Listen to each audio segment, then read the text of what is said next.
I do like speaking at CEDA events, and I do really appreciate the opportunity that you give to me to set out the agenda that the state government wishes to promote and advocate.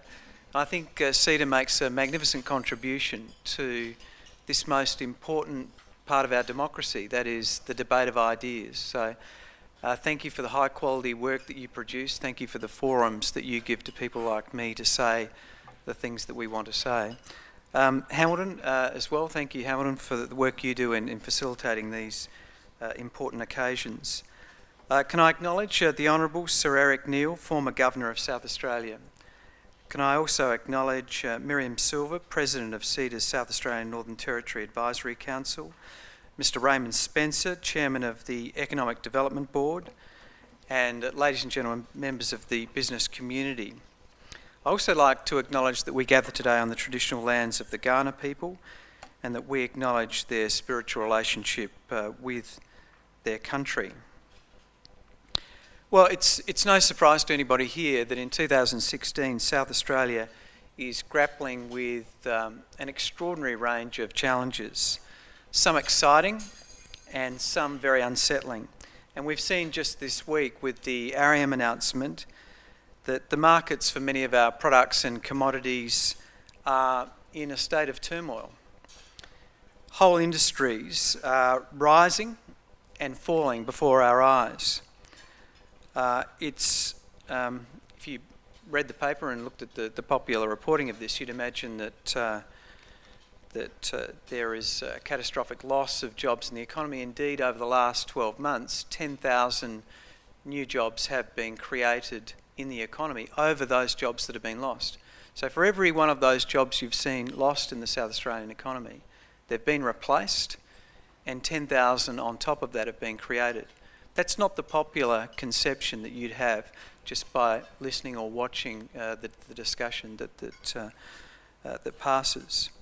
So we are in this exciting, unnerving shift from the old to the new economy. And my government is seeking not merely to witness that and describe it, we're actually interested in shaping it.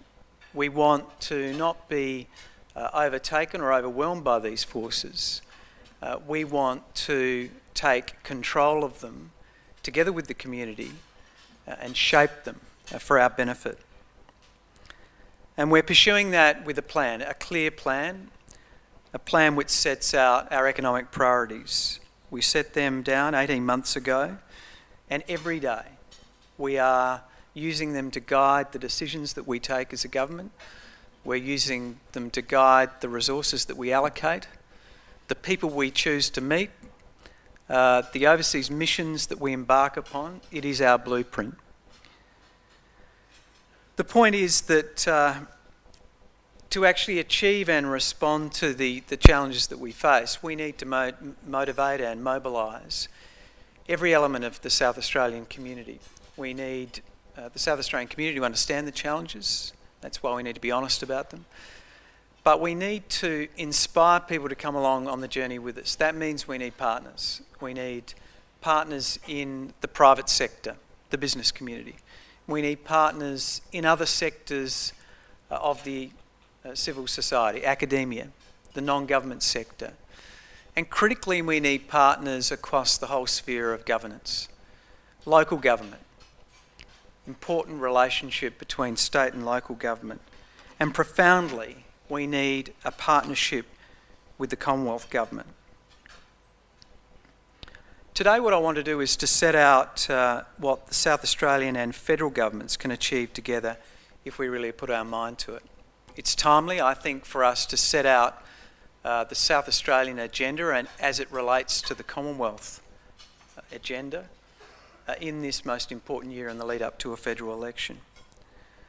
So what I'm proposing today is to lay out those things that we seek to put in front of not just the federal government, but also the federal opposition. The things which are important to South Australia, which are going to assist us in this most important transformation of the South Australian economy.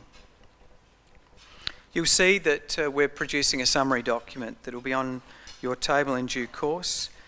And the agenda that we're setting out is varied and comprehensive, but it's achievable. Things that we've thought through. We're not asking the Commonwealth to do these things on their own. We're offering to be a willing partner together with them. It's most importantly a plan that will assist us in this task of growing the jobs in the fastest growing sectors of the economy more quickly than those declining sectors of the economy. And make no mistake, it is a race.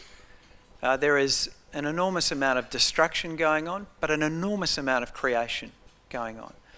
And it's a question of us getting cracking with those things which are more positive, more quickly than those other things that are in decline.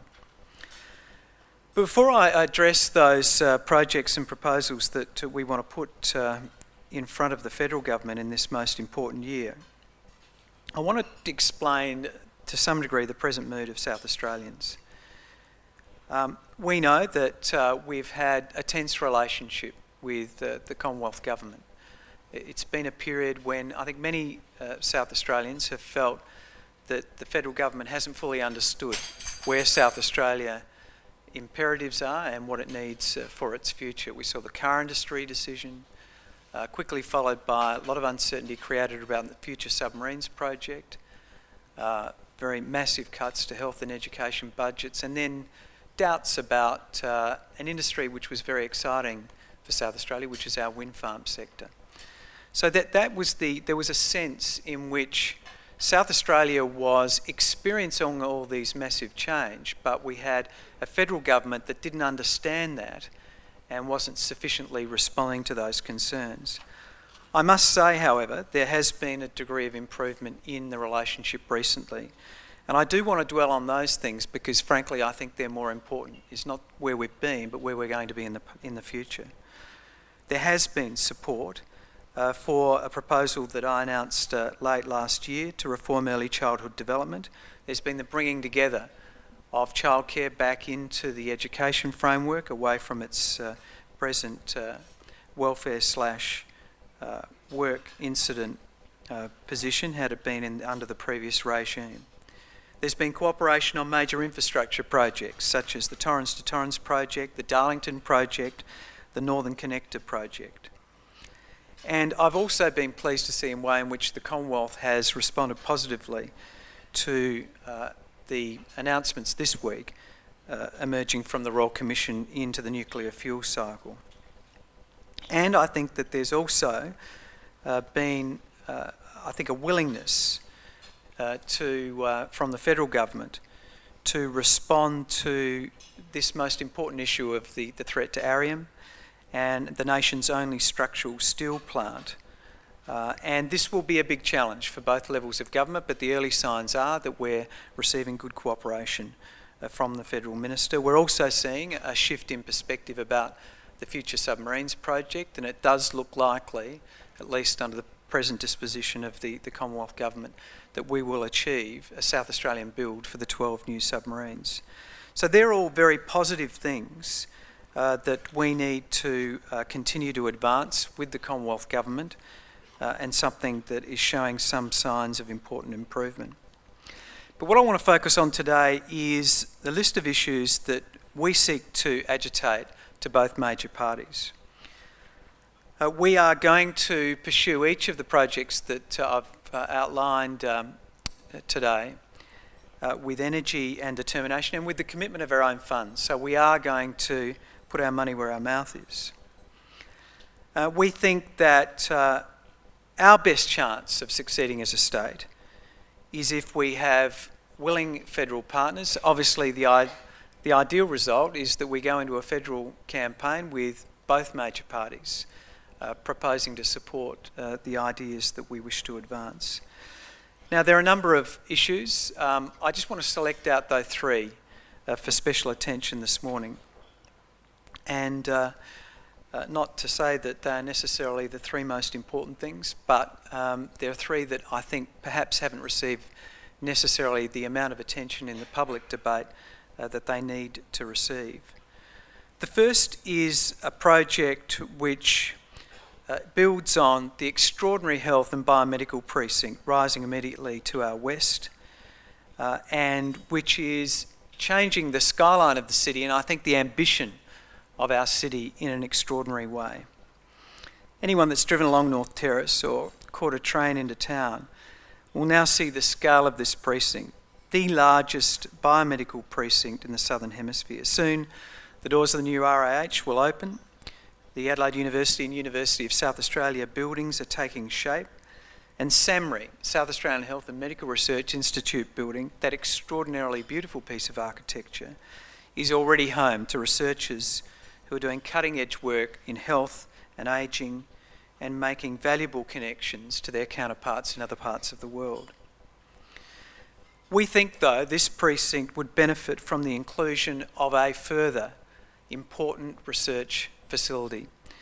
We're calling it the proposed John Chalmers Centre for Transforming Health, a second South Australian Health and Medical Research Institute, a joint initiative of the Flinders University and the South Australian Government, and we're seeking a Commonwealth partner.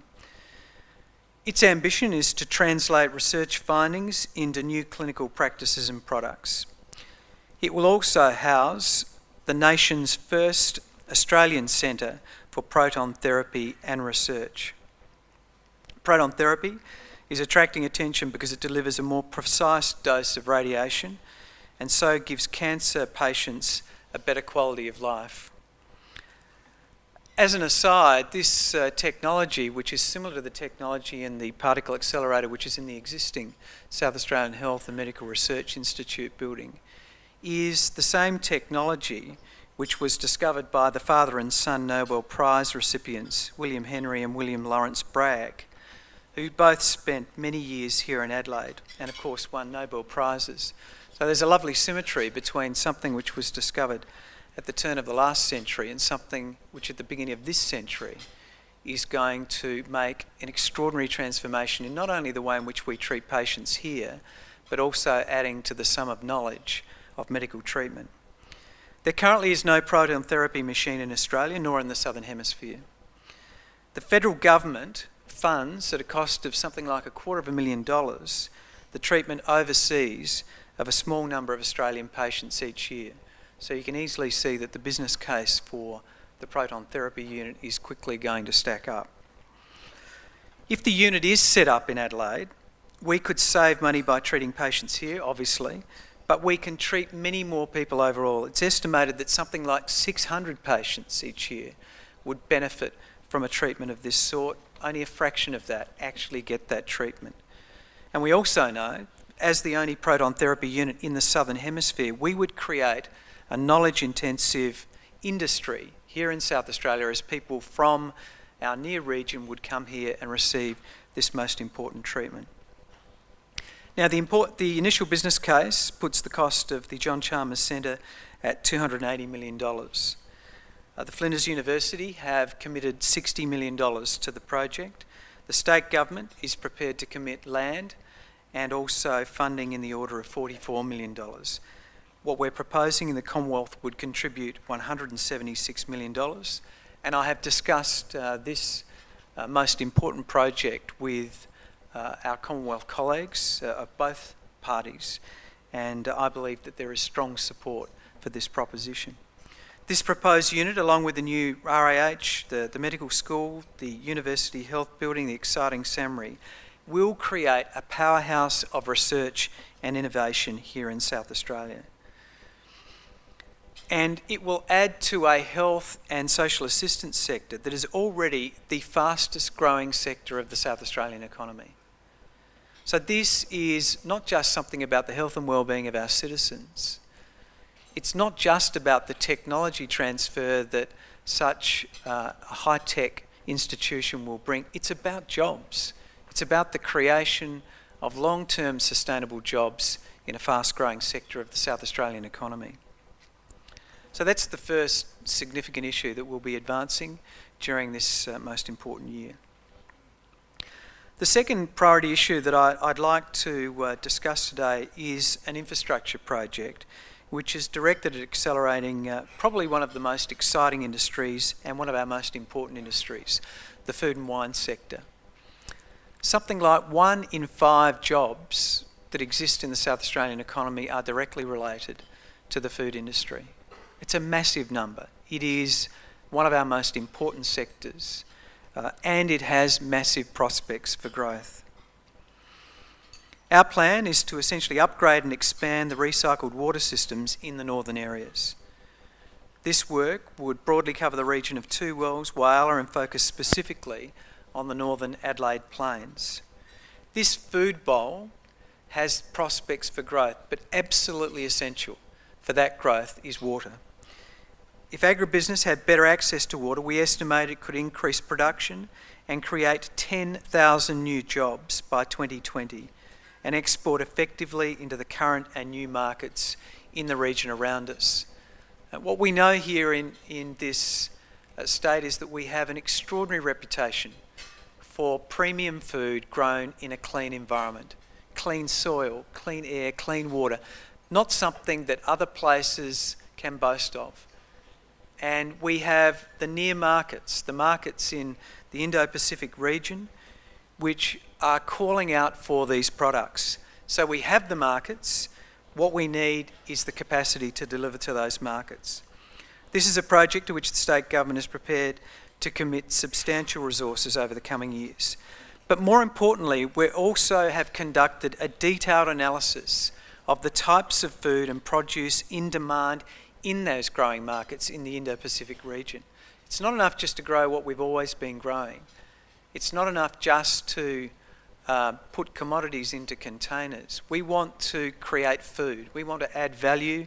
We also want to learn precisely what it is which is being demanded by these growing markets, and especially the growing middle class markets in those regions.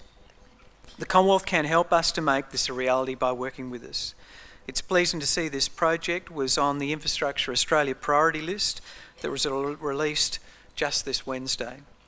So the Northern Adelaide Plains Agribusiness Project complements a number of other initiatives that we're working on, but it's fundamentally directed at growing this fast-growing sector of the economy even faster and taking advantage of what is a magnificent food bowl. It also has the added benefit of being on the edge of the region which is undergoing the most significant change which we're seeing in the transformation of the local economy. The loss of jobs in the automotive sector and the dislocation that is causing. The jobs here are proximate and they give real opportunities for people to participate in that sector.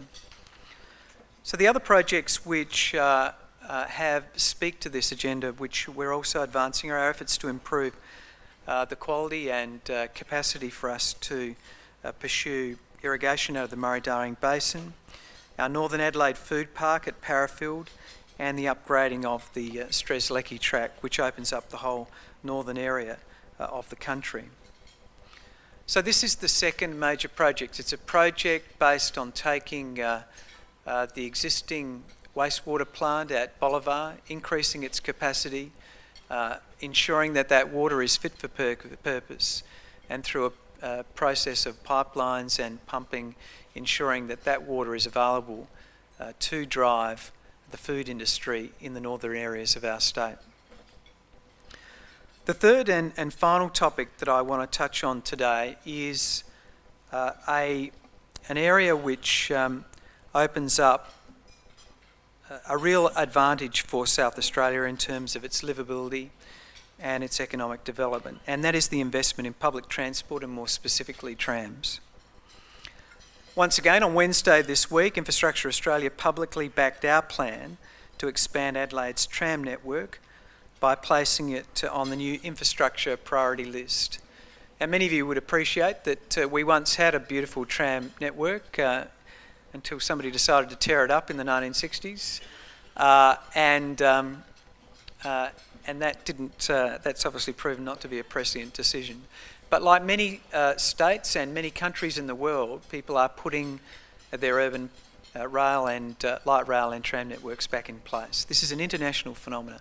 And the reason that it is such an exciting and important infrastructure initiative is that every time we introduce high quality public transport, we get consequent urban growth around the edges of that investment. We also see the private sector investing in being nearby such high quality pieces of infrastructure. In the light of this news, and the fact that we already had our blueprint, which we published before the election, to essentially recreate the old tram network in metropolitan Adelaide, we've announced today that we will release a tender inviting companies to develop a thorough business case for the project. $4 million tender will be let to carry out a rigorous scoping study and prepare a business case to enable the federal government to commit funding to this project. This work will cover many areas, including planning and design, consultation with key stakeholders, development of precise tram routes and stops, an analysis of the environmental and land development benefits, and of course the calculation of final project costs so that we can put real projects in front of the federal government so it can invest now. We've seen, obviously in the past 8 years, the extension of the Glenelg tram to Hindmarsh and the incredible success that has been. Wasn't always that way, of course. In the period when we were building it, the cacophony of criticism was almost deafening, and I like to say it was only drowned out by the cacophony of noise from those who couldn't get on the trams because they were so successful. So we do understand that these can be controversial, these public transport projects, but an expansion of the network can bring investment, boost economic growth, foster urban renewal, bring people into the city centre and create jobs, and also do it in a way which increases urban amenity. Trams are quiet, they're less polluting, they give us a capacity to reach our ambition to be a carbon neutral city, and they are a more pleasant form of transport, and people vote with their feet. They get on them because they like them, and it's an important way in which we can improve the attractiveness of what I regard as one of our key economic assets, which is the City of Adelaide. We're blessed with an urban development form where we have a radial city where all of the public transport networks find their way into the city centre. That's one of the reasons why we get such spectacular success with our festivals and our sporting events. This will only enhance our capacity to be a genuine hub and centre of the vibrancy that we're all seeing emerging in our beautiful city. For those of you that are perhaps not aware, before the last election we did publish a network which included routes going east to the Parade, west to Henley Square, north to Prospect Road, south to Unley Road, and northwest to Grange, West Lakes and to the Port Adelaide region. So we already have the basic blueprint. What we're going to do now is the fine grain work, which will allow us to produce a series of projects. We know at a national level, federal Labor has always had a strong commitment to federal funding of urban public transport. We went through a period with Tony Abbott where that was off the agenda. Malcolm Turnbull, though, is a strong supporter of public transport and especially light rail, and we've had numerous conversations about this important issue. So I think we can get a consensus around funding for South Australia in partnership with both the South Australian government and local government, importantly here in South Australia, together with the Commonwealth government. I'm very pleased to say that we've opened up discussions with a range of mayors in the metropolitan area, including, most critically, the Lord Mayor. He is indeed taking the initiative himself to convene a summit in the next few weeks where he will be putting light rail front and centre and committing his council and inviting other councils to commit the resources necessary to partner with us and the federal government. So we do have alignment, a willing Commonwealth partner, a state government and of course a local government, and I think a community that wants this type of investment. So for this reason we will be calling on Canberra this year to secure and support and invest in the tram network and also the electrification of rail lines, and we look forward to those investments in each of the three areas that I've mentioned. The South Australian Health and Medical Research Institute 2, the John Chalmers Centre, in partnership with Flinders University, a massive Northern Adelaide Plains irrigation project, and a revitalised rail network. Those three projects touching on some of the most important drivers of growth in our state economy, the health and medical research industries, the food and wine sector, and our city, the city that projects the values and cultural capital to the world, which attracts students, which attracts visitors, and most importantly attracts investors. It sends a message that South Australia has something to offer to the world. Those three projects will be transformative for South Australia, and we look forward to having fruitful discussions with our federal colleagues. As I said at the start, South Australia is today dealing with many economic challenges, and foremost amongst them, of course, is the creation of new and good jobs. We do have a blueprint.